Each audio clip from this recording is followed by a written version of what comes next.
Hello అండి, నేను మా ఫ్రెండ్ వాళ్ళ అమ్మాయి పెళ్లికి వెళ్ళినప్పుడు ఆ పెళ్లిలో ఒకటి గమనించాను. రిసెప్షన్కి పెళ్లికి మధ్యలో 2 hours గ్యాప్ ఉంది. ఆ గ్యాప్లో లైవ్ మ్యూజిక్ పెట్టారు.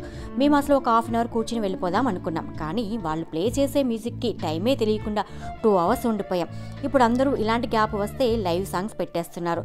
అది సౌండ్ ఎక్కువైపోయి హాల్ స్పేస్ తక్కువైపోయి ఒకరితో ఒకరు మాట్లాడుకోవడానికి అంతగా వీలుగా ఉండట్లేదు. కానీ ఈ live music night time dim light వెలుగులో నిశ్శబ్దంగా వింటూ ఉంటే భలే అనిపించింది. అక్కడ ఉన్న వాళ్ళందరూ కూడా ఒకరితో ఒకరు మాట్లాడుకోకుండా ఈ 2 hours కూడా మ్యూజిక్ వింటూ చాలా బాగా ఎంజాయ్ చేశారు. అక్కడ పెళ్లి మండపం డెకరేషన్లో గ్లాస్లో ఎలక్ట్రిక్ క్యాండిల్స్ ఉన్నవి. పెళ్లి టైంలో అన్నీ వెలిగి మండపం మరింత అందంగా దీపాల వెలుగులా కనిపిస్తుంది. ఇక్కడ వీరి డ్రెస్ కోడ్ చూడండి, ట్రెడిషనల్. అలాగే ఈ ఫోటోగ్రాఫర్స్ యొక్క డ్రెస్ కోడ్ చూడండి, వాళ్ళది కూడా ట్రెడిషనల్.